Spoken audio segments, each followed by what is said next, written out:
kuatkan tekad, kuatkan hati. Negeri ini memanggilmu kawan. Belajar bergerak berbagi untuk negeri. Guru penggerak majukan negeri. Salam Guru Penggerak. Pada kesempatan kali ini saya akan melaksanakan tugas demonstrasi kontekstual modul 3.1, yaitu tentang pengambilan keputusan berbasis nilai-nilai kebajikan sebagai pimpinan. Dalam kesempatan ini saya akan mengadakan wawancara dengan Bapak Widodo SSI MSI. Beliau adalah Kepala Sekolah dari SMP Negeri 1 Pempeleng. Selamat pagi Pak Widodo. Selamat pagi Putri. Mohon maaf mengganggu waktunya sebentar.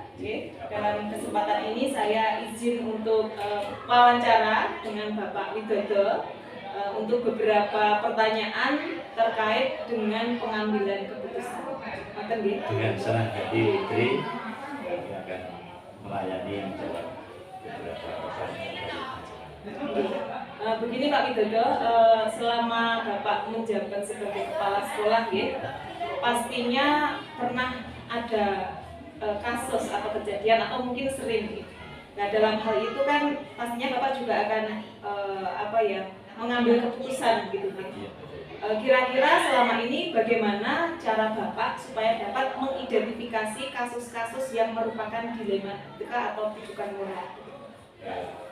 Oke Putri, dalam tugas dan tanggung jawab saya sebagai kepala sekolah tentunya sering dan dihadapkan pada berbagai permasalahan, utamanya yang permasalahan yang berkaitan dengan dilema etika yang menentukan sebuah keputusan yang bisa diterima oleh semua pihak. Dan tentunya dalam mengambil keputusan saya mengawali dengan mencari informasi atau mengidentifikasi informasi untuk mendapatkan data fakta sebanyak-banyaknya sebagai dasar dan pedoman saya dalam mengambil keputusan. Intinya mencari informasi sebanyak-banyaknya kepada pihak-pihak yang terkait yang dilibatkan dalam pengambilan keputusan. Berarti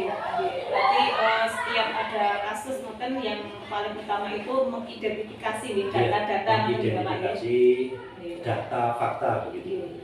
Kemudian Pak Widodo, selama ini bagaimana Bapak menjalankan pengambilan keputusan di sekolah Bapak, terutama untuk kasus-kasus di mana ada dua kepentingan yang sama-sama benar atau sama-sama mengandung nilai kebajikan gitu Pak?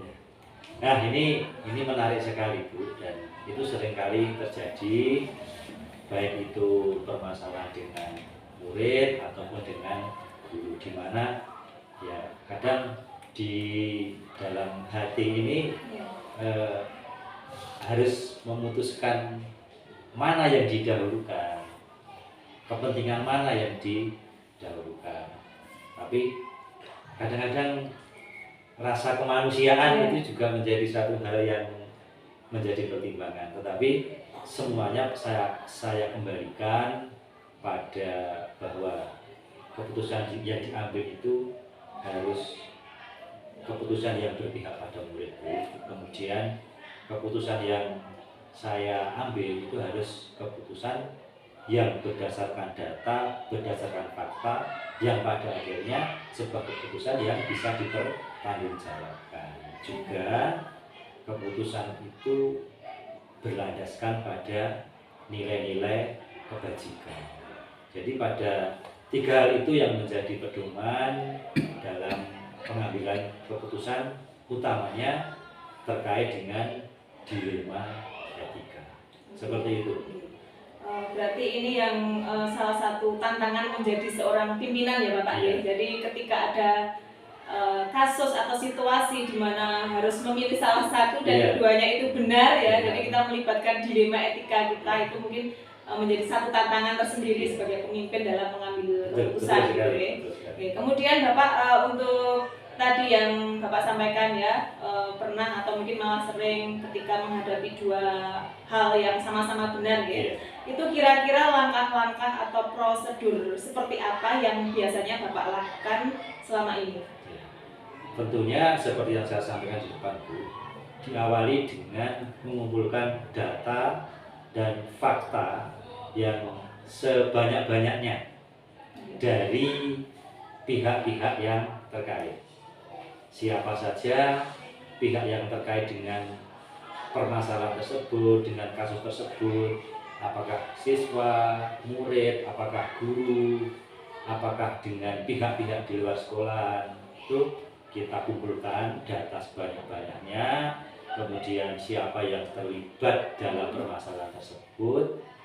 Nah, dari banyak hal, banyak sudut pandang itu akhirnya mengerucut menjadi fakta-fakta yang relevan dengan permasalahan tersebut kita kerucutkan. Nah, setelah itu kita analisis kasus tersebut apakah bertentangan dengan peraturan perundang-undangan yang berlaku di negara kita, apakah bertentangan dengan peraturan sekolah, apakah bertentangan dengan norma atau nilai-nilai kebajikan yang berlaku di masyarakat, baru kemudian nanti diambil sebuah keputusan.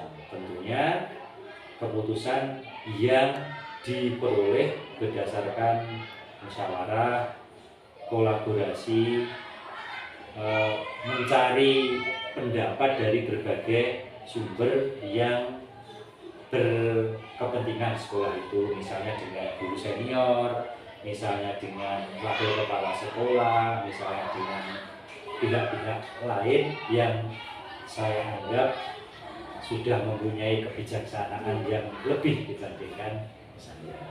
Dan setelah pengambilan keputusan pun masih perlu untuk dilakukan sebuah refleksi, Bu. Apakah keputusannya itu memang benar-benar keputusan yang berpihak pada murid, yang bisa dipertanggungjawabkan, yang berlandaskan nilai-nilai kebajikan. Seperti itu.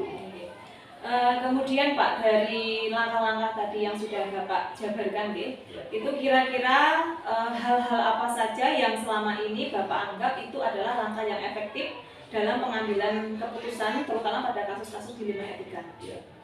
Begini, saya menganggap efektif ketika didukung oleh kata-kata, kemudian prinsip kolaborasi, artinya melibatkan banyak pihak sebagai sumber data, pihak-pihak tersebut sebagai bahan pertimbangan dalam memberikan masukan. Artinya data, kemudian kolaborasi, kemudian melibatkan second opinion atau pendapat dari pihak lain, dari sudut pandang yang lain, itu juga perlu, sehingga nanti keputusannya benar-benar keputusan yang bisa dipertanggungjawabkan. Intinya data, kemudian diambil keputusan secara kolaboratif, kemudian diputuskan, kemudian refleksi, itu juga penting untuk sebagai bahan perbaikan pada kasus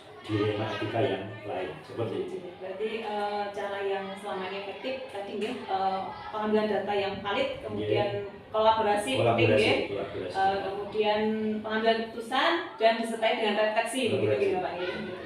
Kemudian dari tadi langkah-langkah yang Bapak anggap itu yang efektif itu kira-kira selama menjalankan langkah-langkah yang efektif tadi itu terdapat tantangan atau tidak gitu Pak dalam pengambilan keputusan tadi? Ada Bu, ada banyak sekali tantangan, dan ini biasanya terkait dengan rasa kemanusiaan. Misalnya dengan murid yang banyak permasalahan atau memiliki permasalahan atau kasus di mana secara peraturan akademik di sekolah itu sebenarnya sudah tidak memenuhi syarat, sudah melebihi batas lah, Tetapi kadang ketika kita melihat latar belakang dari kondisi murid tersebut, latar belakang keluarga, latar belakang ekonomi, latar belakang sosial masyarakatnya. Hal-hal seperti itu yang menjadi tantangan. Mana yang harus didahulukan secara kemanusiaan. Bahkan terkadang justru siswa ini murid harus diselamatkan, harus diselamatkan tentang masa depan pendidikannya. Jadi tidak semata-mata berbasiskan pada peraturan, pada norma saja, tetapi nilai-nilai kemanusiaan itu kadang menjadi tantangan tersendiri. Jadi tantangannya kembali ke dilema etika tadi ya Pak. Pertentangan antara nilai kemanusiaan dan tegaknya peraturan itu yang terkadang menjadi dua sisi yang sama-sama berat untuk dipilih seperti itu. Selanjutnya Bapak, ketika tadi sudah ada tantangan-tantangan dalam pengambilan keputusan, selama ini ketika ada masalah di sekolah Bapak itu untuk pengambilan keputusannya apakah seketika pada saat ada masalah tersebut ataukah mungkin Bapak dengan staf guru atau TU mungkin memiliki waktu khusus mungkin untuk mengambil keputusan begitu, Pak? Begini Bu, sebenarnya untuk pengambilan keputusan ini tidak ada jadwal tertentu ya, jadi insidentil tergantung adanya kasus itu kapan. Kemudian seperti saya sampaikan di depan, ada langkah-langkah atau prosedur sehingga tidak saya putuskan saat itu juga, sehingga perlu kolaborasi, perlu tambahan data, perlu pendapat dari senior, pendapat dari rekan guru yang lain, dari TU, dari seluruh pemangku kepentingan sekolah, bahkan perlu juga masukan atau informasi dari sesama murid itu juga menjadi penting. Jadi tergantung kasusnya. Kalau kasus-kasus yang dilematika misalnya memerlukan penyelesaian yang komprehensif, tapi kadang untuk permasalahan yang bisa saya selesaikan saat itu juga ya bisa diputuskan. Jadi tergantung pada tingkat kompleksitas dari kasusnya. Berarti untuk pengambilan keputusan itu insidental, tergantung kasusnya juga dan kompleksitasnya. Untuk berikutnya Bapak, selama pengambilan keputusan sampai saat ini, adakah seseorang atau faktor-faktor yang selama ini mempermudah Bapak atau membantu Bapak dalam proses pengambilan keputusan khususnya dalam kasus-kasus dilema etika? Iya, tentunya ada Bu. Saya tidak bisa melakukannya sendiri. Tentunya para pembantu kepala sekolah, wakil kepala sekolah, guru-guru senior, kemudian tata usaha dan murid itu juga menjadi sumber data dalam pengambilan keputusan. Bahkan masyarakat di sekitar sekolah pun juga bisa menjadi data dukung pelengkap. Artinya semua pihak pemangku kepentingan di sekolah ini memiliki peran yang penting dalam pengambilan sebuah keputusan. Seperti itu. Berarti selama ini pengambilan keputusan tidak hanya di tangan pimpinan tapi melibatkan pihak-pihak yang berkepentingan. Iya, pemangku kepentingan sesuai dengan kompleksitas kasus dan di mana terjadinya kasus tentunya seperti itu. Kemudian ini yang pertanyaan terakhir Pak Widodo. Dari semua hal yang telah disampaikan tadi oleh Bapak itu pembelajaran apa yang dapat Bapak petik dari pengalaman Bapak mengambil keputusan dilema etika? Pembelajaran yang pertama, ternyata di dunia pendidikan, di sekolah itu ternyata banyak sekali permasalahan, dan permasalahan itu terkadang ada pertentangan dari nilai-nilai kebajikan sehingga susah untuk mengambil keputusan. Nah, pada akhirnya saya mendapat pelajaran bahwa keputusan itu harus diambil keputusan yang berpihak pada murid. Itu yang paling penting Bu. Kemudian keputusan berdasarkan data atau fakta yang dapat dipertanggungjawabkan, juga tanpa meninggalkan nilai-nilai kebajikan. 3 hal ini yang menjadi dasar saya dalam pengambilan keputusan. Seperti itu. Berarti pengambilan keputusan itu harus berpihak pada murid, Iya. ya, kemudian harus bisa dipertanggungjawabkan dan Berdasarkan nilai-nilai iya, kebajikan. berdasarkan nilai-nilai Juga kebajikan. Prinsip kolaboratif dan reflektif itu juga penting untuk mengambil sebuah keputusan. Seperti itu. Ya. Terima kasih Pak Widodo Ya, atas sama-sama, Putri. informasinya. Ini sangat menjadikan saya ya untuk pembelajaran saya ke depannya ya, bagaimana cara untuk menangani kasus pengambilan keputusan yang berbasiskan pada nilai-nilai kebajikan. Ya. Semoga ini nanti bisa bermanfaat untuk saya khususnya Pak Widodo, dan terima kasih sekali lagi untuk waktunya. Iya. Selamat pagi. Oke, sama-sama. Sukses juga untuk Bu Tri. Oke. Salam guru penggerak. Pada kesempatan kali ini saya akan melaksanakan demonstrasi kontekstual, yaitu tentang pengambilan keputusan berbasis nilai-nilai kebajikan sebagai pemimpin. Kesempatan kali ini saya akan mengadakan wawancara dengan Bapak Winarno SPD MPD. Beliau adalah Kepala SMP Negeri 2 Popelem. Selamat siang Pak Winarno. Ya, mohon waktunya sebentar Pak Win untuk kesempatan siang hari ini. Saya akan mengadakan wawancara pada Pak Winarno terkait pengambilan keputusan di sekolah Pak Winarno, dalam hal ini SMP Negeri 2 Popelem.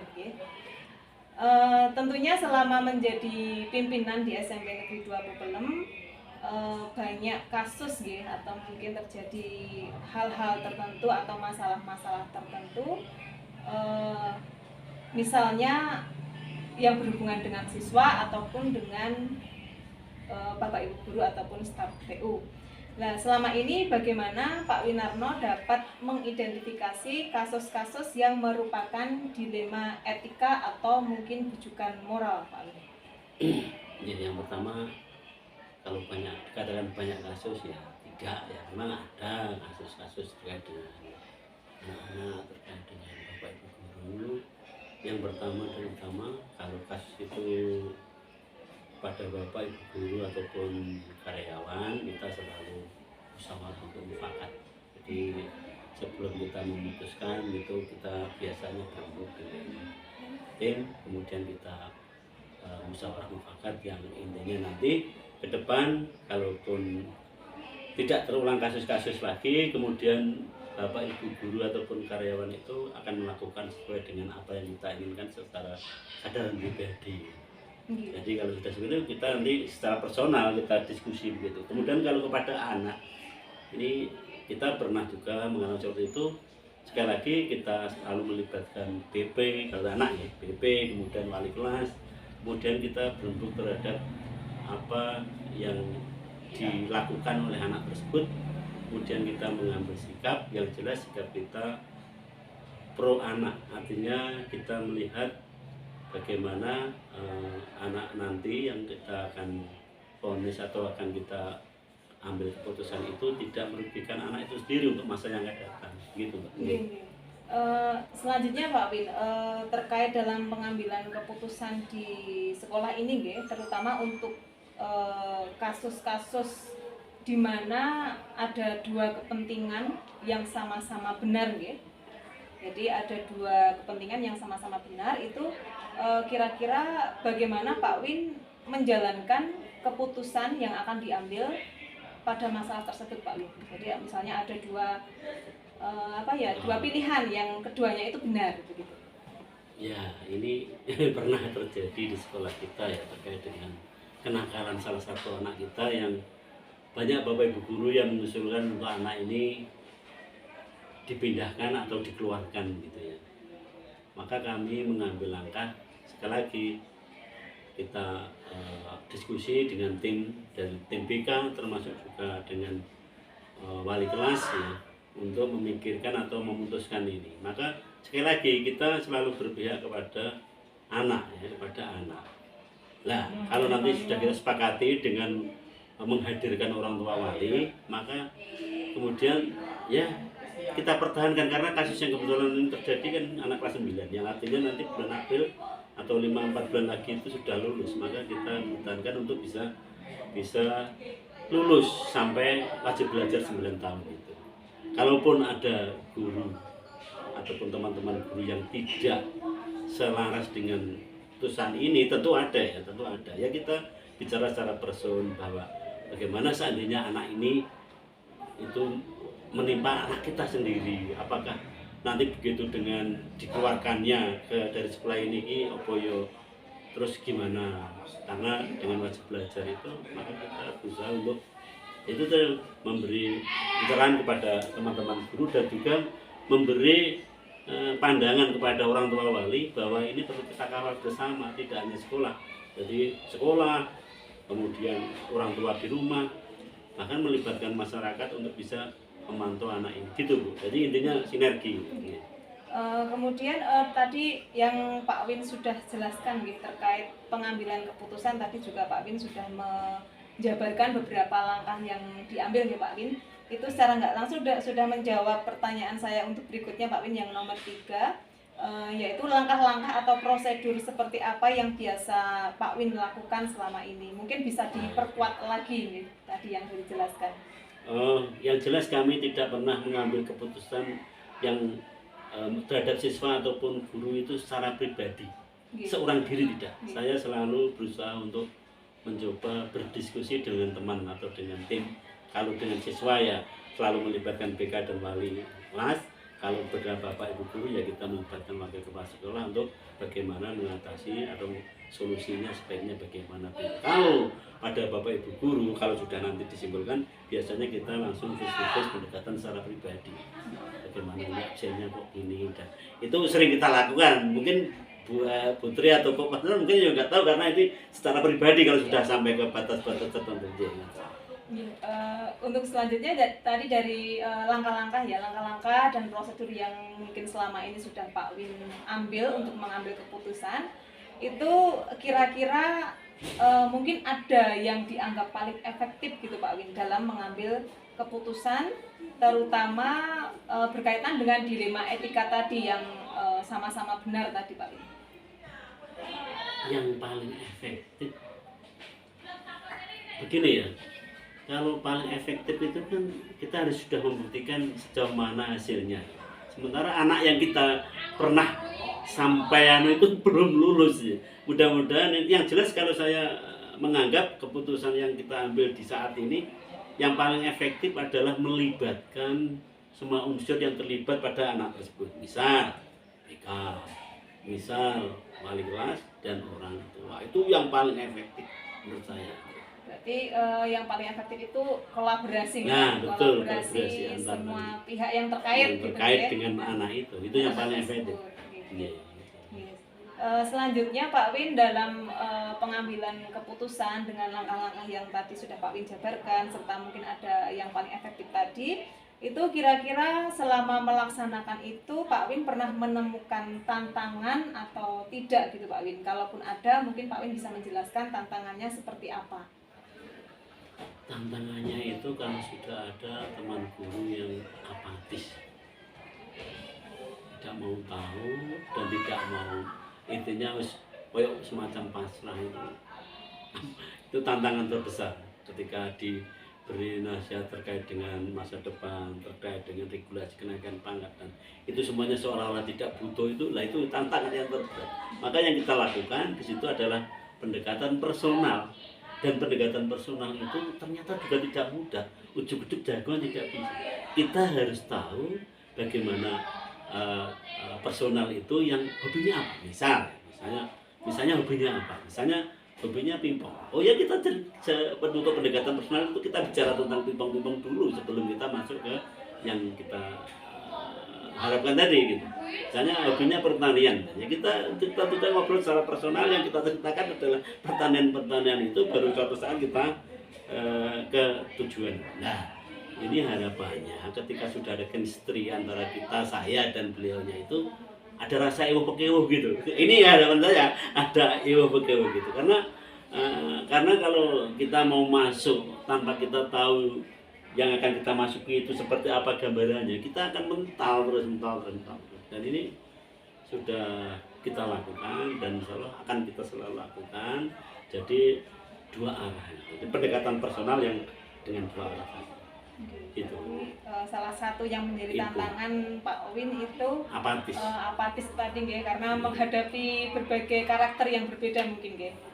Selanjutnya Pak Win, di dalam pengambilan keputusan yang selama ini Pak Win lakukan itu biasanya apakah langsung seketika ketika terjadi masalah itu, atau mungkin Pak Win memiliki jadwal tertentu untuk mengambil keputusan?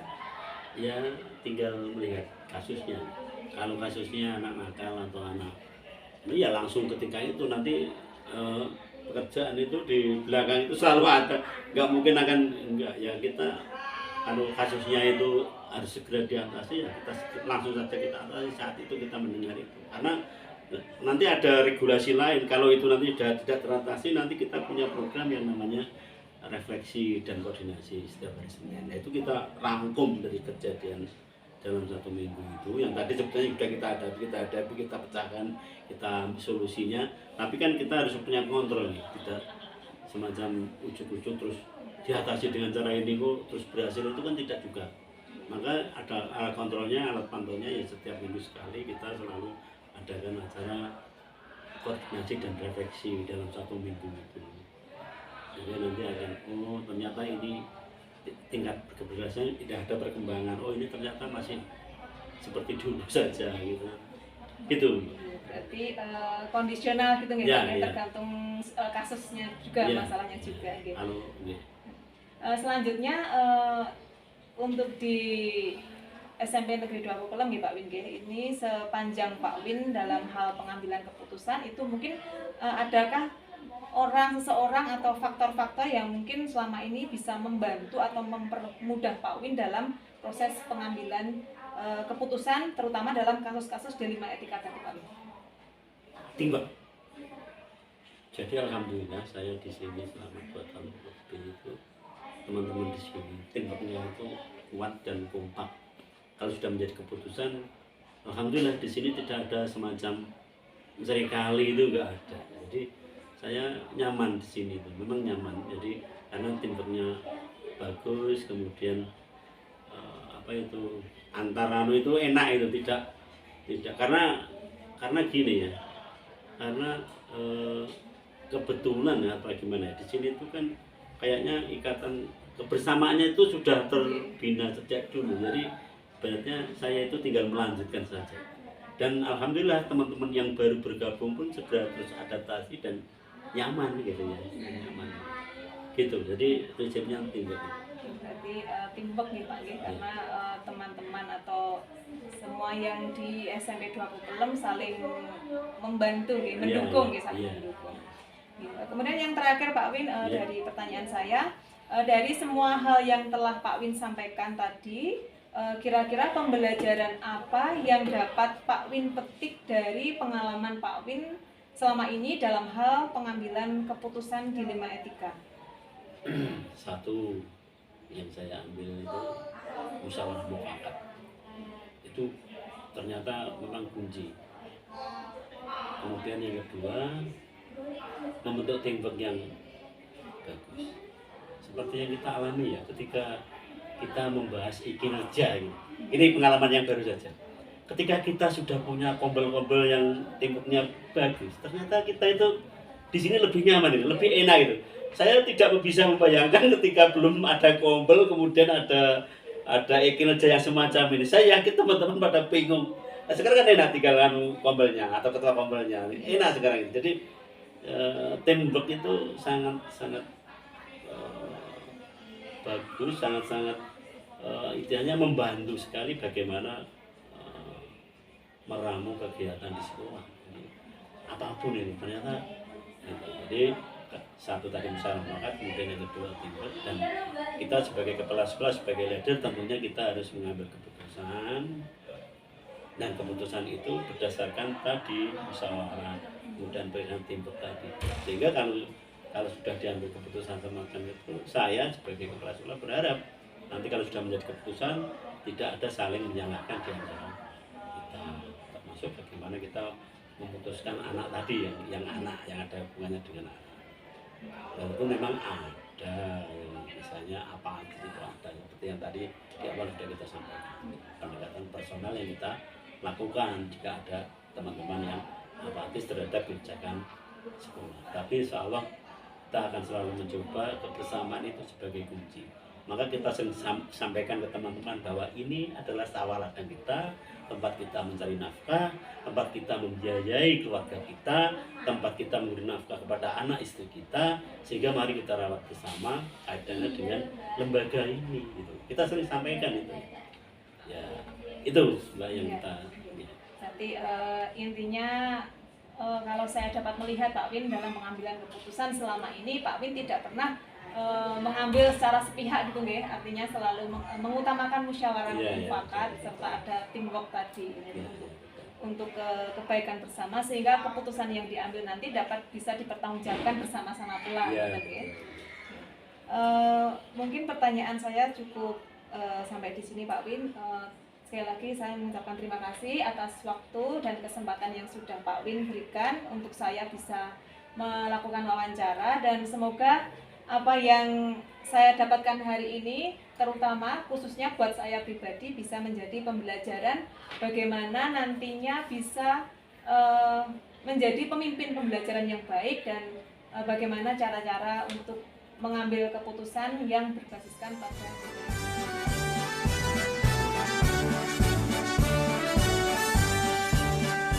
bulatkan tekad, kuatkan hati, negeri ini memanggilmu kawan.